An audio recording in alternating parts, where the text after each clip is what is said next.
Hi, I'm Saba Shaikh. I'm a breast medical oncologist at the UT San Antonio Mace Cancer Center, and I am delighted to be joined here by my colleague. I'm Dr. Komal Jhaveri, a breast medical oncologist from Memorial Sloan Kettering Cancer Center in New York. Thank you, Dr. Jhaveri, for joining us today to talk to us about Destiny Breast 08. So to start us off, can you give us a little bit of an overview on the study and the results that you have thus far? Yeah, sure. So Destiny Breast 08 is really a two-part study looking at a dose finding and a dose expansion. And the idea was really to look at the safety tolerability of various combinations with trastuzumab deruxtecan or TDXD. And one of the combinations that I reported the results for was with endocrine therapy, and that was TDXD plus anastrozole or TDXD plus fulvestrant. And this was really for patients who've not had any chemotherapy and no more than one line of endocrine therapy with or without a targeted therapy in the metastatic setting, and also for those who have measurable disease. Thank you. And I wanted to highlight one key point, which is that the patients enrolled in this study are receiving either their first line of therapy in the metastatic setting, or actually a third of your patients this was their first therapy in the metastatic setting. So this patient population is a lot more endocrine sensitive compared to the patient population that we're currently using TDXD for in our clinics based on Destiny Breast 04. Are you able to comment on that for us? So yeah, I think, when this trial was designed, really, the overall design was actually merged with what we now have two separate studies. We have Destiny Breast 07 and Destiny Breast 08. 07 is focused on HER2-positive metastatic breast cancers, and 08 is focused on HER2-low. So there are various therapies, including treatments with capecitabine, including treatments with an AKT inhibitor, capivasertib, and endocrine therapy.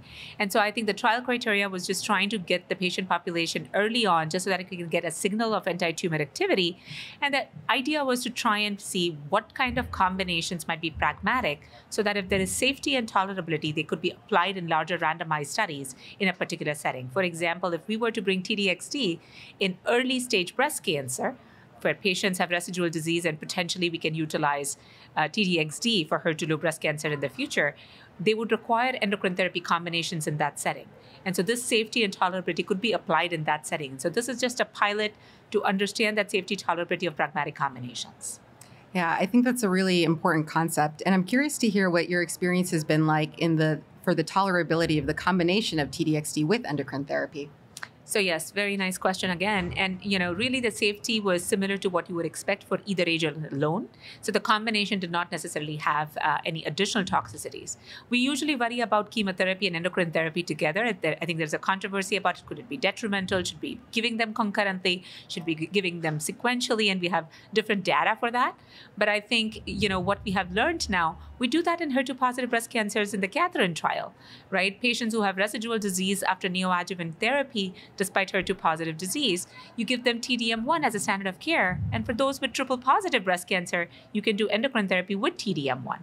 So now more and more data sets are coming out where you can combine ADCs or chemotherapy with endocrine therapy. And so I think this is one such effort of trying to study them. Unfortunately, there was no additional signals of toxicity, and both drugs were utilized at standard care dosing.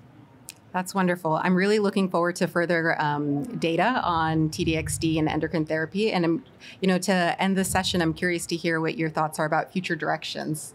So at this point, I think we're just going to wait and see exactly where the field is evolving, and based on what role it might have in various settings, including in the early stage potentially, we might be able to apply this then. So we're going to wait and pause before we can think about what more larger trials we can do with this combination.